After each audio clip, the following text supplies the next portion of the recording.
Chapter 24. And after 5 days Ananias the high priest descended with the elders, and with a certain orator named Tertullus, who informed the governor against Paul. And when he was called forth, Tertullus began to accuse him, saying, Seeing that by thee we enjoy great quietness, and that very worthy deeds are done unto this nation by thy providence, we accept it always and in all places, most noble Felix, with all thankfulness. Notwithstanding that I be not further tedious unto thee, I pray thee that thou wouldest hear us of thy clemency a few words.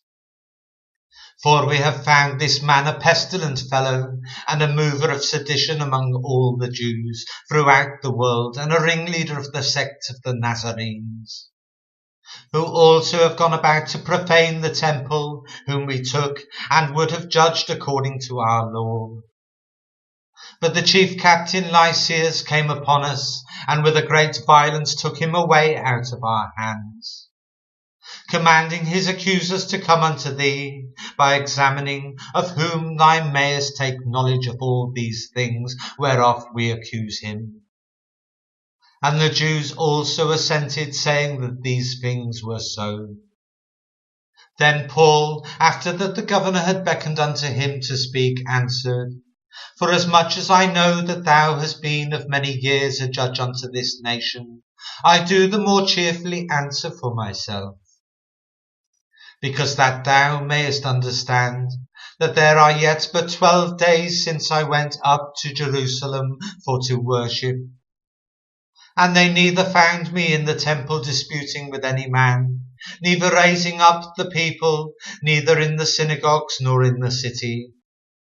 Neither can they prove the things whereof they now accuse me.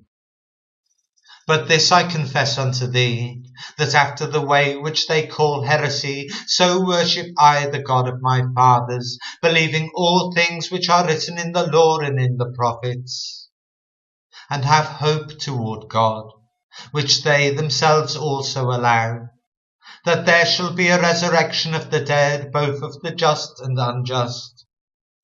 And herein do I exercise myself, to have always a conscience void of offence toward God and toward men. Now after many years I came to bring alms to my nation and offerings, whereupon certain Jews from Asia found me purified in the temple, neither with multitude nor with tumult, who ought to have been here before thee, and object if they had aught against me. Or else let these same here say, if they have found any evil doing in me while I stood before the council, except it be for this one voice, that I cried standing among them, touching the resurrection of the dead, I am called in question by you this day. And when Felix heard these things, having more perfect knowledge of that way, he deferred them and said, When Lysias the chief captain shall come down, I will know the uttermost of your matter. And he commanded a centurion to keep Paul, and to let him have liberty, and that he should forbid none of his acquaintance to minister or come unto him.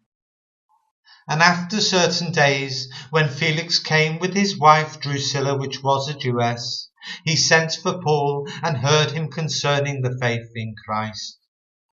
And as he reasoned of righteousness, temperance, and judgment to come, Felix trembled and answered, Go thy way for this time. When I have a convenient season I will call for thee. He hoped also that money should be given him of Paul, that he might loose him.